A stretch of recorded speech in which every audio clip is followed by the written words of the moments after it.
Hello, everybody. Welcome to another episode of the Greenlink Podcast, where we talk all things energy efficiency and renewable energy. Today, we are joined by Mr. Bailey Fisher, one of our energy advisors, handling all things 360. So Bailey's unique in the way that he can talk to customers about solar, HVAC, and the envelope side. Bailey, welcome. Happy to be here. Excited to dive into things and see what we get into. Yeah, this is our second or third episode, actually, right, that you've been on? Second. Second? Okay, yeah, that's great. I'm glad to have you back. So today we're going to talk a little bit about electrification. Last year you were really instrumental, kind of led the charge internally from a project management standpoint with ComEd's whole home electrification program. It was a pilot program last year. And you came on and we're kind of helping with a number of different things. And we're like, hey, Bailey, can you help out? This shouldn't be too bad. And it was pretty consuming for you, but you definitely did a great job. And it was a challenging task, but yeah, you ate it up and really just did a great service for the customers and the organization to help make those projects happen. So we appreciate that. Absolutely. So through that voyage last year, let's just talk a little bit about some of the things that you were seeing, some of the things that you learned, some of the value maybe that comes to the customers. What comes to your mind there? Yeah, I mean, going through things last year, being that it was a pilot program, I mean, it was borderline brutal on all fronts, right? Yeah. So ComEd was figuring out their end of things, building their processes at the same time we were building our processes, trying to understand. What these projects entail, how to make sure we're tracking everything, and trying to take a program that nobody's done before and go from 0 to 100, which is Greenlink's standard of just quality. You know what I mean? Taking it from like nothing to the best was pretty difficult, just to kind of keep our our quality driven standards aligned. Was intense, right? And but I think this year, from what I've seen, it's developed pretty far, and we've really got those processes in place. Things are flowing, and those projects are getting done pretty smoothly, it seems like. I've since stepped back just a little bit, but still seeing them from afar. It's come a long way. And just the opportunity and all the things that we're providing to these customers in a single package at no cost has kind of been incredible to watch it go from the start to where we're at now, where we're doing multiple projects a month just on repeat. It's pretty awesome. For sure. Yeah, I'd say this is probably one of the more fulfilling or rewarding programs that we're part of, and all of them are. But this one particularly because electrification is the future, and what ComEd is doing for these customers and providing a fully incentivized conversion to an all electric home. It's a great value, and some of the qualifiers on this program, and there's not a ton, right? You have to be a homeowner, and you have to be at 80% of the average median income for your area. Is that right? Yep.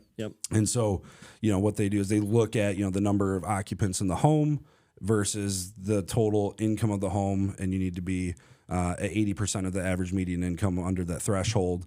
And so, really serving some of the moderate to lower income folks in the community and bringing them a project that's valued, $40,000, $50,000, $60,000 retail at no cost is just a really incredible thing. In fact, I think back to, I believe one of your first sales and first customers over in Belvedere, and we ended up doing a number of things for her. Maybe tell us a little bit about that. Yeah, I guess I won't mention her name, but a very sweet older lady that we were actually doing an electrification on her neighbor. That's right. And I was out there, handling a lot of the project management side of that project, making sure things were going as they should, and the ball was rolling forward. And she came outside hollering on the front porch asking if we do solar. And I said, absolutely we do. And I walked over to her and just kind of started walking through, what solar could look like for her, what that process looks like, the incentives available and things like that. And then one thing led to another. She ended up becoming a solar customer. And then, she was in a similar situation as the previous customer that was a Go Electric, part of the Go Electric program, or what is now referred to as the whole home electrification program. And we're like, hey, you've already got the solar on your roof. You're powering your home with the solar. Why don't we try to get the whole home to be electric? and see if we can get you approved for this program. And sure enough, she did, and she got the ultimate 360 package. She did, at a very reduced cost from a retail customer. So she could, she obviously could afford to get solar and go that route, but she still qualified for this program. So although it's referred to as a median income program, I don't want people to shy them away from applying. Sure. I think literally every single person that meets, owns their home and has any gas appliances should apply for this program and just see what happens. Definitely do some research on it. And actually the website is ComEd.com/whole home electric program. And so check that out if you have interest, because it is really an incredible opportunity. And from what I understand, the electric company ComEd has a lot of interest in customers that are on propane, because the savings that they measure from this program, when you look from a propane customer to going all electric, is really checking the boxes that the utility company wants to see, and really helps accelerate the program in a positive way. And so maybe let's talk a little bit about the scope of work on those projects. What kind of things were we doing out there last year and this year, moving forward in that program, and why is it such a value to a customer? Yeah, I mean, if you were to just immediately, somebody says home efficiency, start trying to imagine the things that come to mind. Right. Everything. All the things. We're hitting every single one of them that you're thinking of, pretty much, So we're looking at the envelope of the home to start. We're trying to figure out how can we better insulate this home? How can we tighten it up as best as possible? We're going into every aspect of that, targeted air sealing. Yeah. We're doing blower door testing and things like that to try and find where these, air infiltrations are. We're doing attic insulation, air sealing in the attics.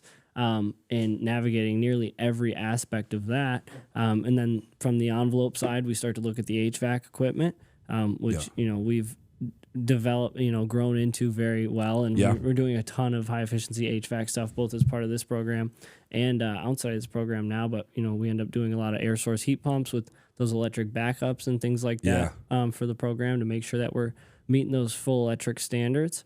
And then, that right there kind of covers what would already be a bountiful, it would certainly be an awesome rewarding. Win for anybody, right? Very rewarding. But then the things that maybe you don't consider or are a little bit of added bonuses, I think when I'm looking at it, is the appliances. So you get into your stoves and stuff like that. So if you have a gas stove, we're going to replace it with an induction electric stove. And it's not the cheapest induction electric stove you can find. It's very quality good equipment. Yeah. It is very much so. And then on the washer and dryer side, getting Energy Star appliances there, and actually even on the dryers, what they're really wanting to work towards within this program are heat pump dryers. And so instead of an electric resistance heat, you look at that heat pump, it's far more efficient. I don't know exactly what that data is, but in the day when somebody was on all electric, the only pathway forward was through resistance heat. And although it's very efficient, it's very expensive to go with resistance heat. And so now that the technology has evolved to the point that it has with the heat pumps, you really open up the door to go in a whole nother direction than what we had thought before, which makes me think a little bit about the HVAC side with the Mitsubishi heat pumps that we were installing last year. We had a really interesting, kind of case study and experiment I remember it was January, February. We were at a home show. I think you were out there that day too as well. And maybe you and I both were going through calling the customers because it was negative 15 degrees outside. It was the coldest day of the year. And we're calling the customers and saying, hey, how's it going? We just want to check in on you, make sure that you're staying comfortable and that your heat pump's keeping up. And it was just really, really astonishing to see how well these heat pumps performed in extreme cold temperatures like that. And that really just fully converted me. I'm all in on heat pumps. Whereas before I was kind of like, I don't know, because it just historically hasn't been that way. And so to really experience that was a pretty cool opportunity for us. Right. Yeah. And I do remember that day specifically. I mean, we just calling up those customers, and I think we've talked about this the last time I was on this podcast, but we had one customer that actually kind of ran a little bit of an experiment that day. That's right. They shut off their resistance heat, the breaker to the resistance heat. So it was negative 15 degrees out, and they were running solely on their heat pump. And that thing was just it was kicking butt. It was wild. I think it kept their house at 72 degrees. He had it set at. And, with the resistance heat off. With the resistance heat off, and they're rated to run at 100% efficiency down to -5. But I mean, we were all the way down at -15, and just, it was holding it there. It was doing everything it needed to do. So I think from the Mitsubishi specifically, the equipment that we're installing, Mitsubishi's air source heat pumps have come a long way. They're running really, pushing the frontier of what these heat pumps can do and how far north can we take them. That's right. How far north can they go? That's right. Reminds me, go west, young man. We want to go north in this go around here. Yeah, I think that's a little before my time. I actually don't know where it's from either, but I've heard it before. Okay. But yeah, so the cold climate heat pumps and the Mitsubishis, and so a lot of folks, when you hear about a heat pump again years ago, the technology's been around, but it wasn't advanced enough to handle the cold climate. So down south, the lower regions, Florida, Texas, Arkansas, things like that, it's been more of a viable option. But moving up north, it has not been. Even as I talk to other HVAC contractors, some of them are adopting now and realizing, yep, this is the way. And then some of them are still like, I don't know about those heat pumps. That's not going to work. And I'm like, listen, man, this is real. We've got the data and the case studies to support it and show you that this is the future. Right. Yeah. The train's leaving the station. That's right. Hop on now or that's right. Get left behind, I'd say. Yeah, I agreed. And it's unfortunate too, because then, without the education and the knowledge and the buy-in from the contractors, you're really doing a disservice to the customer to not even educate them and give them the information on it. I'm a fan of dual fuels, which we've talked about in some other episodes as well. Dual fuels are a really cool option because then you kind of have, maybe you could say, the best of both worlds. You can be running on that heat pump and say, okay, once it gets down to -5, I want to go ahead and switch over and operate off my natural gas or my propane. But that would be through a different channel. Again, with ComEd's whole home electric program, you're going all electric, and ComEd is fully funding that for qualified candidates. Right. Yep. So, again, through that experience last year too, we were doing the water heater side of things, which was pretty cool. With the water heaters, you have the hybrid heat pump water heaters, which again are operating off a heat pump. And then if you need to convert or recover, meaning heat that water faster because you just had 6 showers in a row, then you can use that resistance heat to speed up the recovery. Because that's one thing that heat pumps don't have. It's not the way they're designed to operate. I liken it to put it really simply, maybe highway miles versus city miles. You hear people's, it's got 200,000 miles in the car, but they're all highway miles. It's all good. Right. And that's kind of how heat pumps are. They're wanting to run at those highway miles, get up to speed, set the RPMs, and just cruise and send that warm air if it's in the heating season or the cool air in the cooling. And same thing for the water heaters. But if you want to go really fast, a heat pump is not going to be the best option. And that's where you need that auxiliary heat source from the electric resistance or the gas side. Right. Yeah. It's always an interesting conversation to be talking to customers that potentially are interested specifically in a heat pump water heater. Maybe if it's a retail customer outside of a program or something like that, and kind of trying to explain to them and figure out what are they really looking for. Because a heat pump water heaters are the way to go if you're trying to be efficient, for sure. But if maybe you have 5 people in the house and 4 of them are teenagers. You want a big tank. Right. Yeah. They all take half-an-hour showers. Well, now we gotta start to look at how do we size that heat pump water heater, make sure that it's going to keep up with everybody, and you're not going to feel like you're at a loss because you're being more energy efficient, right? We want to be energy efficient, but we also want to feel like that's a great point. we don't want to hinder our day-to-day in any way, right? It shouldn't change your lifestyle. You shouldn't have to accommodate it. Right. The equipment should just handle that. That's right. Yeah, that's well said, and that's a great point too. Early days, even before Greenlink, and I was starting to look into this field and this industry, and I kept thinking, man, the give take though. I don't want to give up. I don't want to give up my truck to drive a Prius maybe because I need to pull my trailers or whatever the case is. As I've gotten deeper into this and started to understand it better, to your point, you don't have to sacrifice the comforts and your lifestyle necessarily. Obviously, there are opportunities there, though. I mean, if you're leaving the lights on across the house and you got your windows open while you're heating the home and things like that, that's a little different. We're not talking about the extremes, right? Just for folks that are living in a logical or standard way, not being wasteful on purpose, I guess you would say. You can live your normal life and honestly, even improved comfort. When you talk about the cooling side on these systems with the variable compressors, where you can actually modulate that compressor. Historically, we've talked about this too, but just to touch on it real quick, kind of highway and city miles here again, actually. When you have a single stage air conditioner, which is what they've been for years, you're all on or you're all off. You know, people sometimes think like, hey, if my thermostat, I buried it down to 60 degrees and it's still, 72 in the house or whatever the case is. Dropping that thermostat is not going to make that air conditioner change what it is. It's off, it's on, it's like a light switch. But when you get into, 2-stage compressors or, DC inverter driven variable compressors that can modulate back and forth, then it does actually matter if you bury that thermostat, because you're going to bump that thing up to 100% capacity and send it. Or if you got the house at 72 and, it starts to creep up to 73, it might be only operating at 20% of its capacity, which is really what you want, because then it's going to dehumidify the home. It's going to keep that constant trickle of cool air coming in, pulling out that warm air. Right. And it's really the most ideal situation that you can have from a cooling standpoint anyway.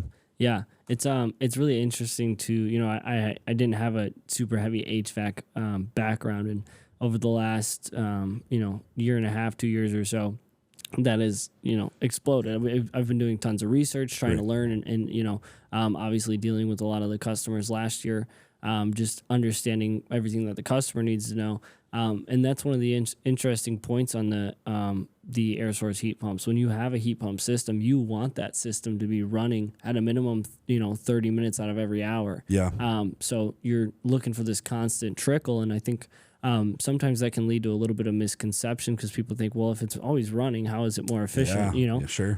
But it's using no fuel essentially to produce the heat. Very little. It's using electricity to run those blower motors, run its computers, run the systems, but the heat is physically being pulled from the outside air. It's not being created. That's right.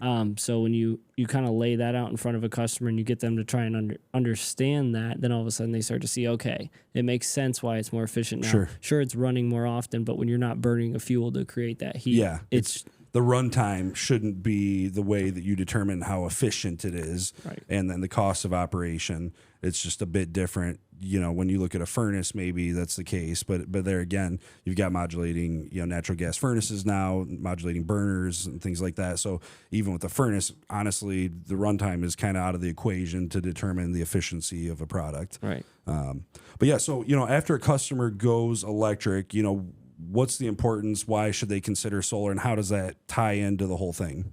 Yeah, I mean, I think it's fairly straightforward, right? So if you got to think you're going from having a bunch of gas appliances, you have 2 utility bills, and you're completely losing your gas appliance and your gas utility bill if you were to go through the whole home electrification program.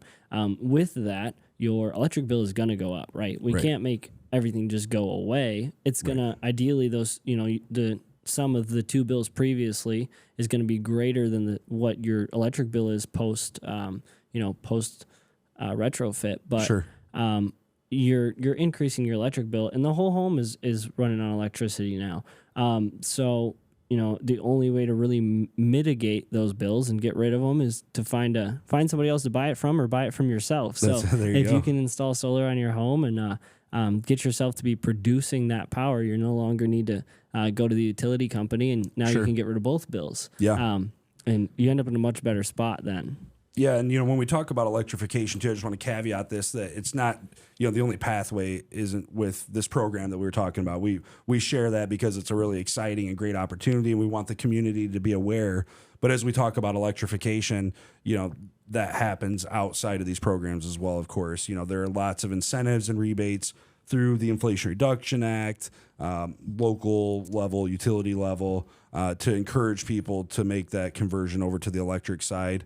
And then, like you said, do you want to own your power, metaphorically speaking, where you have, a power plant on your roof or, in your backyard on a ground mount, and you're generating that electricity that then your home is using to run these appliances and utilities.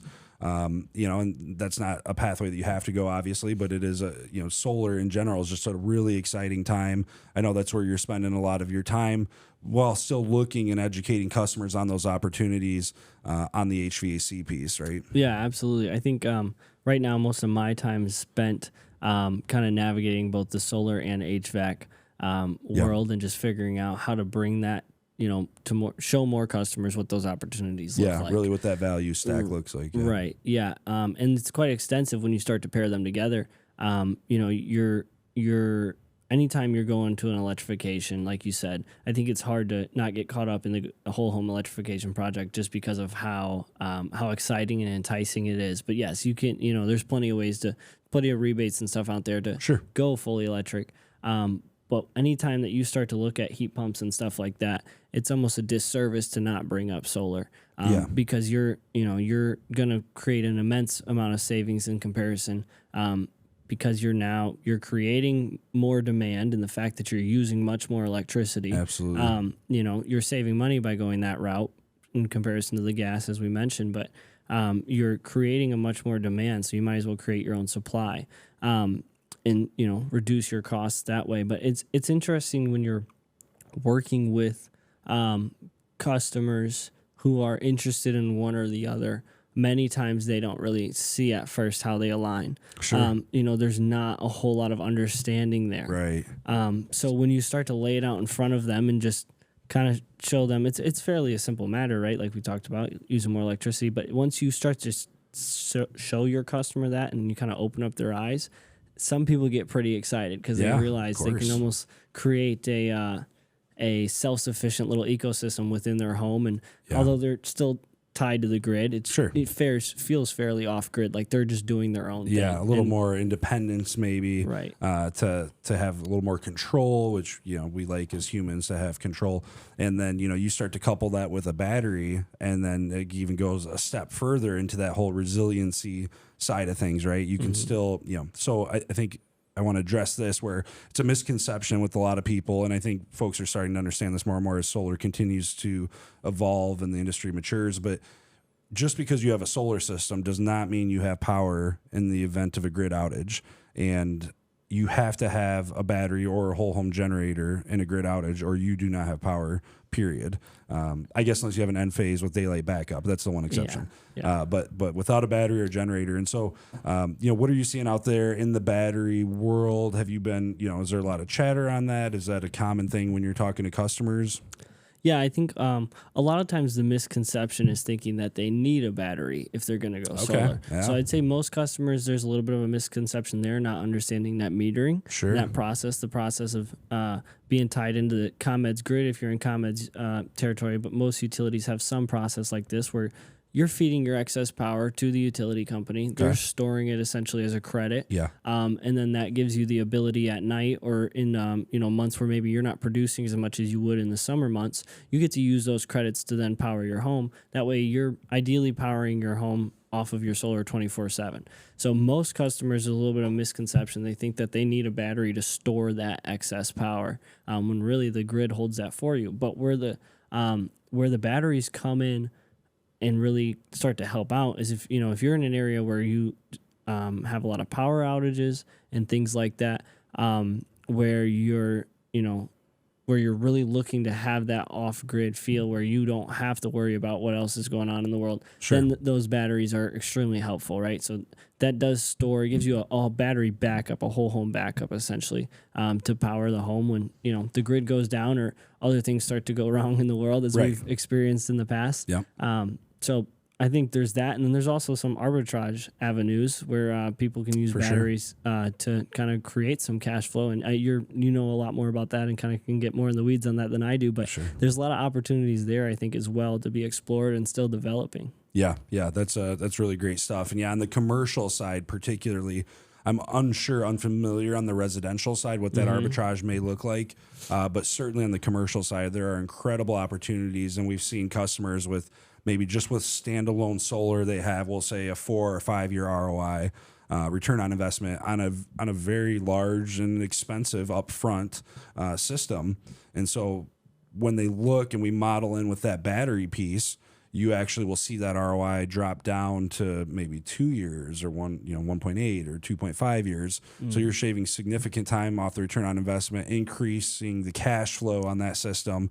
And it's odd or counterintuitive to think, oh wow, if I add an extra $2.5 million in on the front end to buy this battery system, it's actually going to save me X amount more dollars over the life of the system. Right.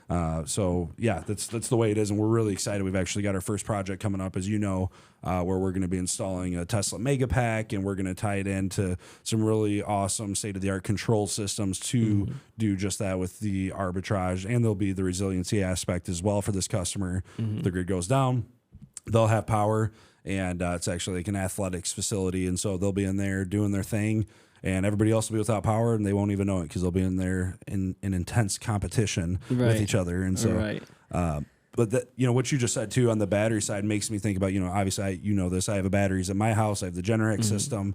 We've got like 27 or so kilowatt hours of battery backup, maybe 30.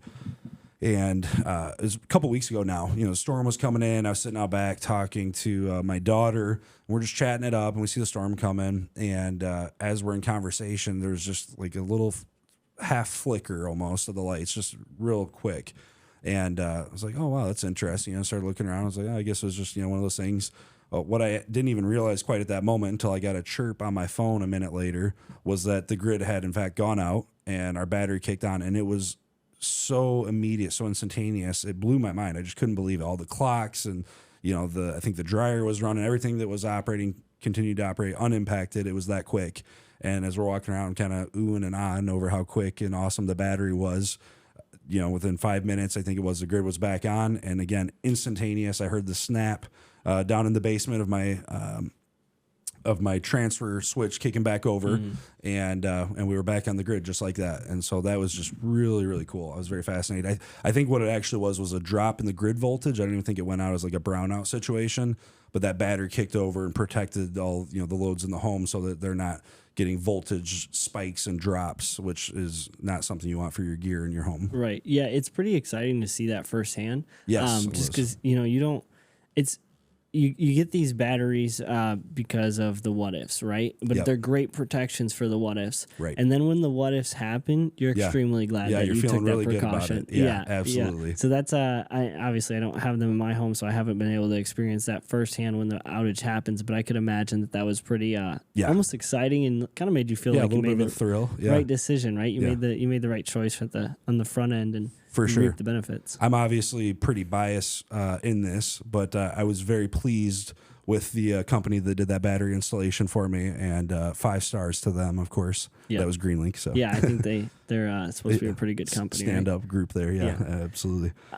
But I don't know if you want to get in the weeds or how far you want to get in the weeds about that commercial project. I think, I'm still learning a little bit about the commercial batteries and stuff like that and the Tesla Megapacks. That's a whole developing side of the industry yet, figuring out ways to arbitrage and stuff like that. But the battery packs themselves, are these like long-term warranted systems? Are they, what is the warranties and stuff like that? Yeah, so it's actually a 10-year warranty, I believe it is, on the Tesla Megapack. And again, this is a 0.5 megawatt battery. It's massive. It's a big one. It comes in a shipping container and it lives there. I mean, the shipping container is integrated all into the battery system with all the controls in it. What I thought was interesting, at least in this case, is, we focus really on the ROI and the financial aspect with this battery system for this particular customer because it's just an incredible cash flow machine for them. But what we didn't realize is it's actually an extra step to give that battery the capabilities to island from the grid. And so without this additional component, that battery would not necessarily be able to be a standalone or give backup power in the event of a grid outage. That was an additional cost that we needed to factor in there for that customer. And so really in this case, he's getting the best of all the worlds. But that's an important part. That ATS, automatic transfer switch, which is more on the residential side, but similar and just bigger scale would be on the commercial side. They call it the microgrid. For that to microgrid is necessary. And what's really cool as well about the battery technology, and I heard this years ago when I was in Salt Lake City, Utah, for a solar conference. It was our first solar conference actually. It's probably 5-6 years ago now. But they were talking about this theory or concept that they're working on, where you would have a virtual power plant, and what it is having batteries all over the grid. And in cases where, it's a really hot day and everybody's ACs are cooking full throttle and there's a lot of draw on the grid, in some cases the utilities have to fire up peaker plants in order to generate and send out excess electricity because there's so much draw. Well, with these batteries, what they can actually do is work as, I heard somebody describe it as a sponge. So as more power is needed from the grid, that battery can then push that back out to the grid to avoid firing up these peaker plants. And then maybe if there's grid surplus, that battery in some cases may be able to soak up or absorb that additional energy. So large scale storage has a lot of impacts beyond just at a consumer level. It's also at a grid infrastructure and sustainability level as we drive more towards clean energy and electrification. Yeah, it's incredible stuff. I think the commercial stuff gets me really excited just because the scale. It's interesting to see how it's impactful, and it's multifacetedly impactful, right? So you're saying not only are we're providing an immense amount of value to the customer through cash flow and the ability to be off grid in a situation where they need to be, we're also helping the grid, right? So I mean, if anybody that pays attention to the news these days knows that there's grid issues, right? Mm-hmm. We're using a ton of power, and there's not enough of it being produced. You have a multitude of different situations that occur because of it, and the ability to use these products, these large-scale battery systems, to both help the customer, but then also help the grid overall. I don't know. For me, it kind of gets me fired up. Yeah. It's pretty exciting to see. It's very fascinating. I remember as a kid, too, out west, when you talk about grid instability, it's primarily, I think out west is where you see a lot of that. But I remember as a kid, hearing on the news, there's outages and there's things going on in California. They don't have power for this reason and that reason. Rolling blackouts, I think is what they were calling it. Yep. And so I remember hearing about that. But this is one of the ways, and quite frankly, this is more advanced. The grid infrastructure and the master plan behind all that is a little beyond my area of expertise. But I think I understand it enough to know that the large scale storage is one of the ways that we will solve that and keep, steady power flowing at all times. Right. Especially when you start to talk about, going to, like, you start talking about trucking companies and stuff like that going to be fully electric and trying to get to the point where you can have massive EV large scale adoption and freight. That's a good point. Moving freight and things like that with EVs. Mm-hmm. In order to have that at scale, you need immense amounts of power to power these vehicles, For right? sure. And if you can produce that power on site, not have to pull it from the grid, store it in the batteries, all these things. Yep. We're getting ahead of what could be those outages that we hear about out west. We're getting ahead of them across the rest of the nation. So all that stuff it all rolls into this giant snowball that just it's awesome. It's an exciting time for sure. As we're talking about this, I'm starting to think too, a little bit about multifamily and multifamily solar. Obviously, you did a lot, especially in the early days in the multifamily side, right? I mean, that was a big focus of yours on the weatherization aspect. Mm-hmm. But now, as you've moved more into this 360 energy advisor role, you're looking at other aspects of this. Let's talk a little bit about multifamily solar. I know you spent a lot of time talking with a group out west, I think is where they're at, that has kind of a process or a software a product rather, that they're bringing to the market that is going to hopefully change the game for multifamily solar. Maybe you can tell us a little bit about that. Yeah. Energy 311 is a software as a service, essentially. Sure. That allows you as a multifamily property owner to become the utility company. So how it works is, if you were, say you had a 10-unit facility, you had 10 renters in there, you would have the ability to take over, install one large solar system. All of those solar systems, whether virtually or physically, would be tied into each 10 meters on the site location. And through the 311 software, they would be able to track the amount of power that the customer is using, customer being the tenant is using, and then how much of that is coming from the grid versus how much of it is coming from the solar that you put on your building's roof that they live in. Yep. And then you get to charge them per kilowatt hour for the power that's coming from your solar, just like if they were paying ComEd or the utility company that they're at. So it really allows you to physically become a utility company on site, and it creates another level, another cash flow avenue for the investor themselves. So it's pretty exciting stuff, and the ability to work with 311. I mean, they've been incredibly informative because they know that they're doing something new and kind of revolutionary in a sense. So it's pretty exciting.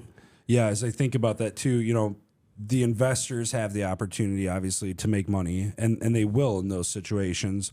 But they also have the ability to pass some of that down to the tenants that are typically going to be in a low income situation. And so maybe they're discounting it by 10% or 5% or 20%, whatever it is. So that makes them more marketable, I would imagine, right?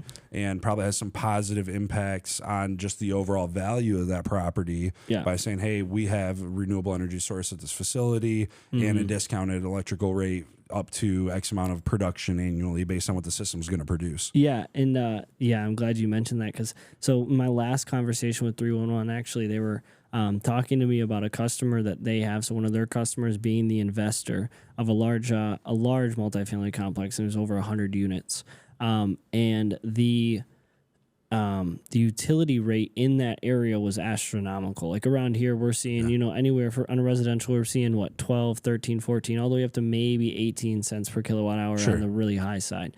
But they were seeing like 40 cents per kilowatt hour. Wow. Like some really drastic numbers.